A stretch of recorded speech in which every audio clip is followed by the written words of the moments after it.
Kulwanyisa Mukenenya. Katikkiro akunze abantu okwongerayo obubaka obw'omutanda oba okulwanyisa akawuka ka Mukenenya wakati mu kaweefube aliwo obw'okulinnya obulwadde buno ku nfeete. Naye n'ekisinga byonna musaasaanye obubaka obujjira mu ddoboozi lya Ssaabasajja Kabaka Ronald Muwenda Mutebi erirwanyisa Mukenenya. Musaasaanye eddoboozi eryo, obubaka abuwadde emirundi mingi. Naffe be yakwasa obuvunaanyizibwa twogedde nnyo obubaka obwo mu busaasaanyi. Bino Kamalabyonna abyogedde akwasa abantu ab'enjawulo omuli n'amasomero emijoozi egy'emisinde egy'amazaalibwa ga Kabaka egy'okubawo ku Ssande ya Ssabbiiti eno, ng'era akubiriza buli muntu okubeerako olubimbi lw'alima mu lutalo ku siriimu wano mu ggwanga okutandikira ku ky'okwekebeza. Buli omu ku ffe alina okubaako olubimbi lw'alima mu kulwanyisa ekirwadde kino.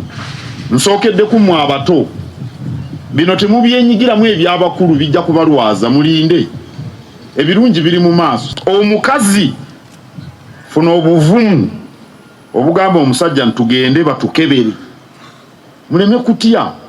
Katikkiro era asabye bannabyabufuzi abeetabye mu nteekateeka eno obutava ku ebyo ebyabalondesa abantu. Mbakubiriza mwe bannabyabufuzi obutayawukana n'ebiruubirirwa ebyabalondesa.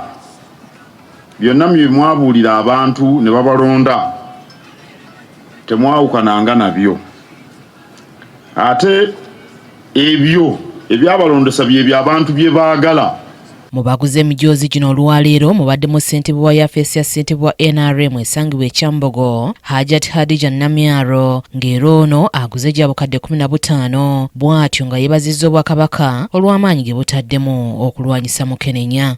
Bubadde busaale okubeera nti nno bulwana nnyo okulwanyisa endwadde zinnamussa mu nkola ey'okuteekawo emisinde ffenna gye tuzze tweyunira, ate era n'okubuulirirwa kwe tufunye eri bakama baffe abakulu e Buganda nti kikyusizza nnyo ku muvubuka wa leero, nti people who were reckless before